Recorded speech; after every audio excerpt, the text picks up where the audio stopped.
our people. We tend to encapsulate all black people as one, and because of this racialized oneness, I think it's done more harm than good. So once again, first of all, people of African heritage are not all monolithic. We were not one before we came to America, I'm sorry, and we're not one now since we've been in the Americas. You see, we had our own ideologies. We came from various tribes, and our thought processes were not always contiguous with other tribes from the vast continent of Africa. I think a lot of times when we get caught up into the hype, I remember, I can't think of his name, but one guy, famous guy, said, my skin folk are not necessarily my kinfolk. And you can be black in hue, but not necessarily black in consciousness. And all black people don't think and or act the same. And so I think it's important that we look at all, once again, the variables that have been impacting us as a unified people, as we were forced into one that's coming from slavery. There have always been inter-ethnic conflict between vast tribes in Africa. And I say inter-ethnic conflict, meaning those tribes have always conspired against one another for a myriad of reasons, whether it be resources or whether it be the thirst for land and the thirst for power. Inter-ethnic conflict is nothing new. And some of the things you're seeing there in the inner cities is synonymous to inter-ethnic conflict. I think once we understand the contextual framework of what inter-ethnic conflict is, we'll begin to see things from a more clear perspective instead of looking through the lens of race.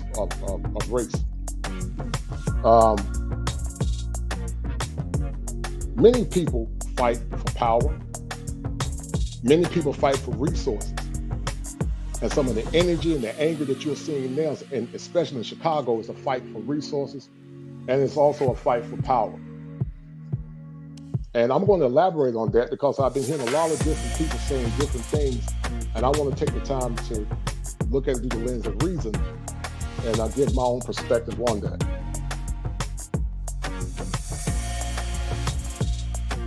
There's a chasm, as I'm looking at my notes, as it relates to people of color.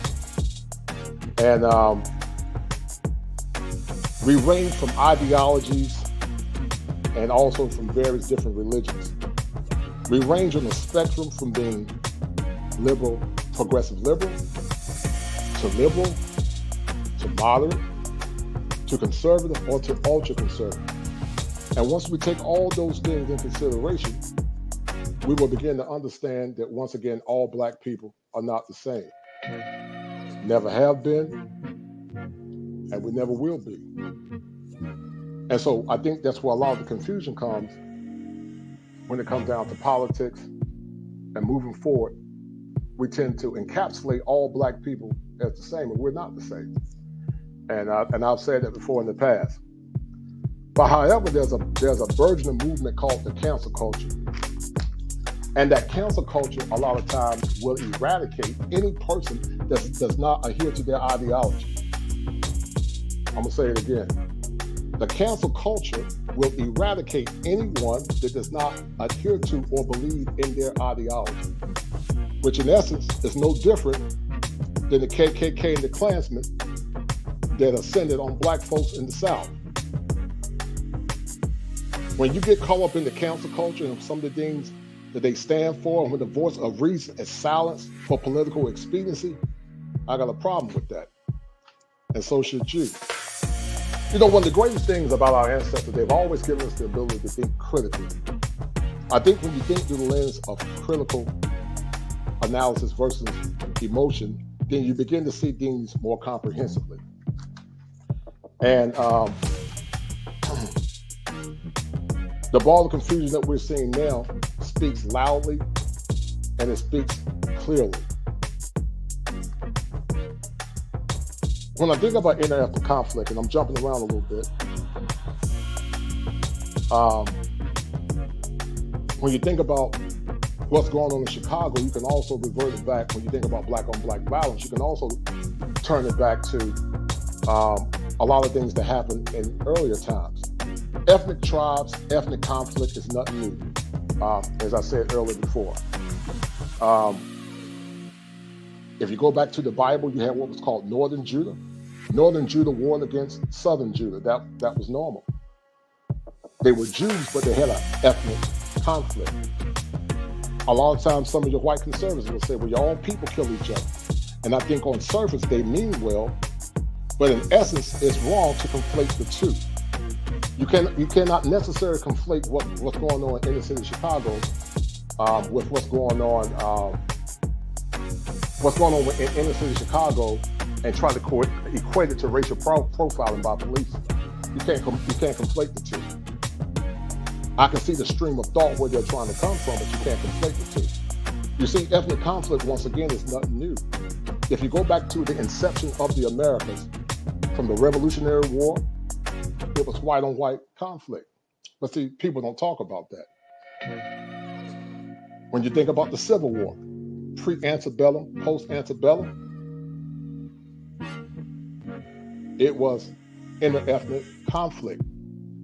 And it was white on white violence. But we don't want to talk about that.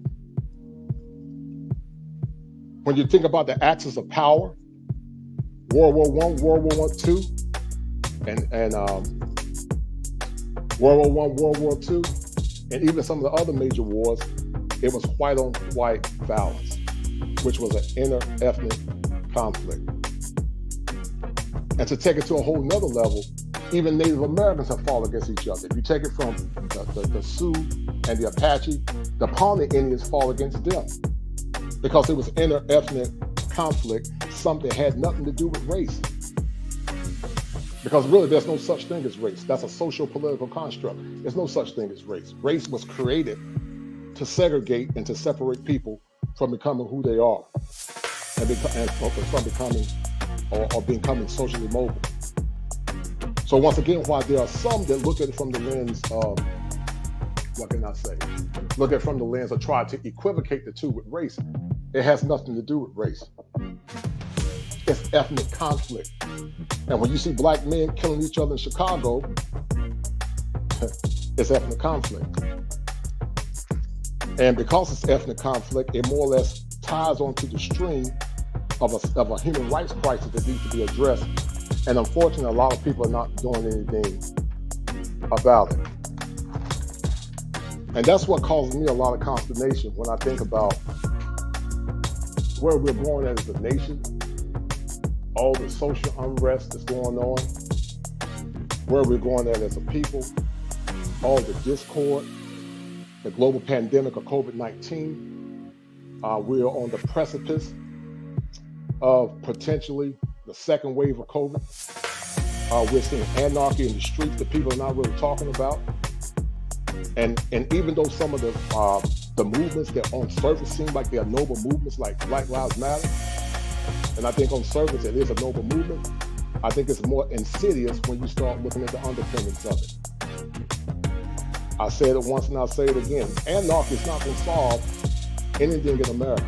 I believe that a lot of the statutes that we see now, they have been erected due to the oppressive system of racism, needs to be dealt with from a judicial standpoint, and we need to let the laws more or less handle those situations. Using anarchy and violence to more or less get a point across, in my own personal opinion, I think it's an issue. And I think it's an issue that needs to be more or less addressed more clearly. As I look at my notes, once again, some of the stream of thoughts that I've had, when I think about the movement of Black Lives Matter, and I know this is controversial to some degree, once again, a noble concept on surface. But any movement that does not seek to more or less empower black men, black women, and black children as a collective, I have a problem with that. I'm going to say it again. Any movement that does not seek to include black men, black women, and black children as a collective, I have a problem with that. I'm going to say it again. Any movement that does not seek to include black men, black women, and black children as a collective, I have a problem with that. I've said it to myself many times, and I'm sure other brothers and sisters have said it, but they haven't had the courage to say it. If black lives really matter, even though I've jumped around a little bit, why aren't they protesting about the mass incarceration of black men in America? Why aren't they demanding that black men that have been innocently incarcerated be released or be given clemency if black lives really matter? You see, a lot of times we get caught up in the rhetoric, but we don't look at the minutia because we've been conditioned to think emotionally instead of thinking comprehensively and holistically. And because of that, there's once again a major chasm in the black community. Black people that don't more or less align themselves up with an ideology called Coon, which is stupid, by the way. Black people that don't tap dance and more or less beat to the drum of some of their constituents, they're made to be canceled or silenced because their worldviews are different. I believe in a collective enterprise where all people are given the opportunity to speak clearly and to speak truth to power from the lens of their own experience. But when we seek to subvert, when we seek to more or less marginalize and silence those that have an alternative view contrary to the populace, I got a problem with that. And so should you. If Black Lives Matter, I've heard some brothers and some people say this. Since 1970, many black babies, and I know it's controversial, have been more or less aborted. Almost 20 million black babies have been aborted since the 70s. Can you imagine if those babies were still living the economic infrastructure that we would have as a people? But we don't want to talk about that. So I'll say once again, if Black lives really matter, why aren't they protesting at some of these abortion mills that were more or less is a pawn of racial white supremacy, which in essence is a pawn, which in essence is part of eugenics. That was more or less spearheaded by a woman that was wicked by the name of Margaret Sanger, that saw black people as weeds of human experience. So if Black lives really matter, why aren't they demanding that we stop killing our image and our children, which in essence, according to theologians, is the image of God? We have a very fragmented America. We have a lot of confusion that's going on now. And there's some of the groups that more or less, in essence, seek to speak for us as a people. I would say you need to do your own research on it. There's a lot of despair in the world, and there's a lot of hurt, there's a lot of pain, and there's a lot of confusion. And until we get to the core of the issue as constituents, until we get to the core of the issue as people of color and start looking at things more from a critical lens instead of looking at things from an emotional lens, we will continue to be hoodwinked by those that don't have our best interests. I'm going to say it again. Until we look at things from a critical lens, instead of looking at it from the lens of emotion, there's going to be people that will use us as pawns to push their own agenda. You know what I'm talking about. There have been subversive groups, or there have been other groups that have used black men and black women to push their own agenda to our own demise. And we sit back and just take it because we are fragmented as a people. And as I said earlier, while we were not one in Africa, we were forced into oneness when we came to America. And because of that oneness, we all more or less believe that we should have oneness of thought and oneness of beliefs, but we never have it, we never will. Another thing I want to address as I talked about the various movements going on as I took notes, because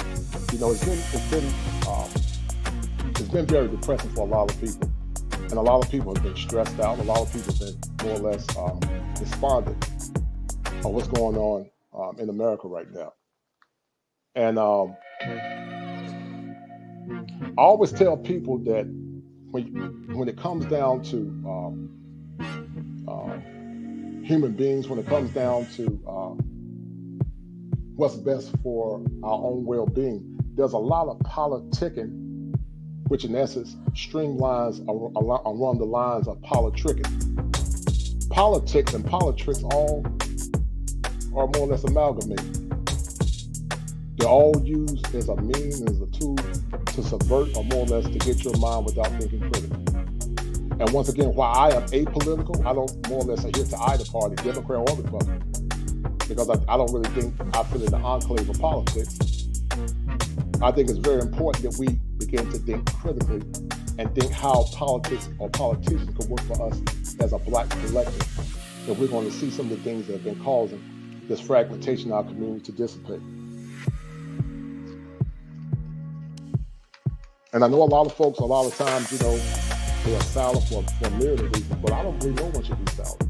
The essence of tolerance says that you should be able to say what you believe in, and you should be able to say it succinctly, and you should be able to say it with conviction. You're not going to please everybody. I think we have all different dimensions of our lives, but we're not going to please everybody. And neither should you seek to please everyone, because you can't please everyone.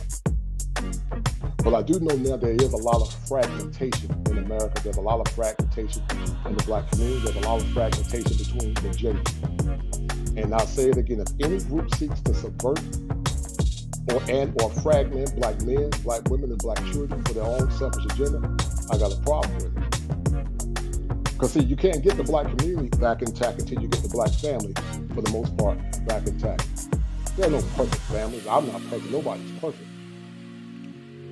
But the pillars of civilization starts with the family.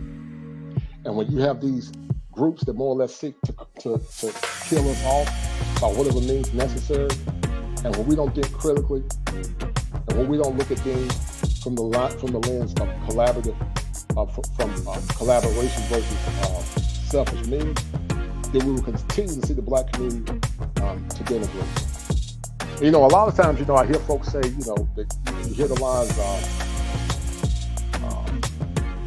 make America great again. But I believe as a black man, America was great from the perspective of our own people. And I believe America was great when black men and black women were working together. I believe America was great when you had the Tulsa, the Tulsa community was more or less built, and it proliferated or grew because there was a collective enterprise. I believe black America was great when you had the Hayti community in Durham. I believe black America was great when you had more or less people in Wilmington. That's when I believe America was great. And I'm not talking about greatness more or less based on the mantra that you hear now. And I think that we're going to continue to be a version of the community. I think we're going to continue to be, or get back to a semblance of where we were in the past. We got to more or less look at things through the lens of collectivism and look at things through the lens of critical inquiry in order to grow, in order to move forward. And until then, until we start looking at things from that perspective, we'll continue to be hoodwinked by those that don't have our best interests. I know what I'm saying might not be mainstream for the most part, and I'm okay with that. But I love black people, and I love the black community.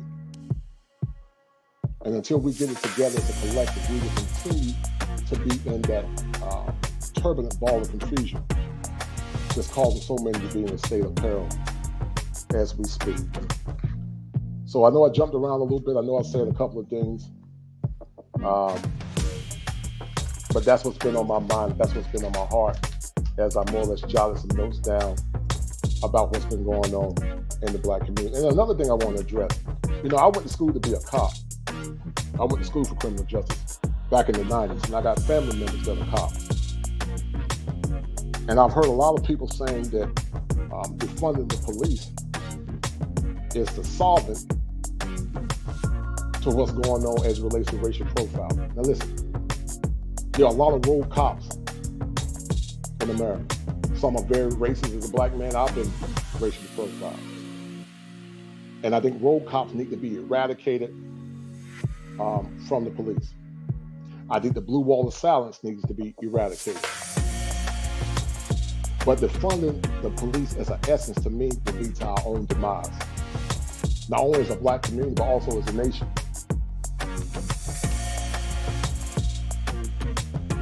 Defunding the police, once again, would be to our own demise, not only as a black community, but also as a nation. I got a cousin that's a cop. I got family that's a cop. And I got friends that are cops. And once again, as I said earlier, I went to school to be a cop. And while we are having a lot of problems in this world, you get rid of the police by over defunding, then guess what you got? You got anarchy. And who's to say that when your house is broken in, who's to say when somebody's trying to hurt you or one of your loved ones because of the lack of funding by the police, that you might not be the next victim? You see, beloved, you got to stop thinking through the lens of your emotions, because they can get you through their emotions. That's how they can beat you. But you got to think through the lens of critical inquiry. You got to stop letting your feelings dictate to you how you feel, but you got to look at things from a cerebral perspective and looking at the moving pieces, because it's a shell game. And once you understand it's a shell game, you'll be able to see things a lot more critically and comprehensively. So I'm going to sign off in a minute and say I have a abiding love for the Black collective, and also a abiding love for Black people. And while Black people are not universally the same, as I said earlier, we range from progressive liberal, we range from liberal, we range from moderate, we range to conservative, and we range from ultra-conservative. And that makes the kaleidoscope of the Black experience. And when you seek to marginalize or silence those whose ideologies don't necessarily adhere with yours, I got a problem with that.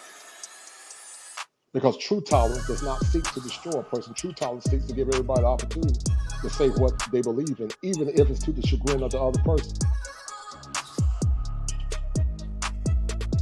So I want you guys out here to be safe, because this world is on the precipice of something dark and very ominous.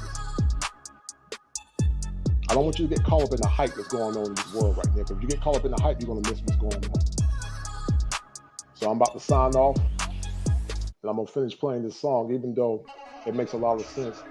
The song called Ball of Confusion by The Temptations.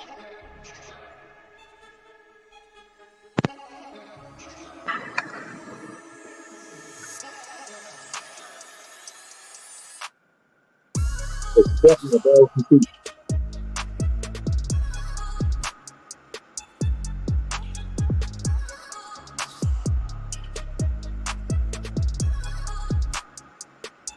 Signing off.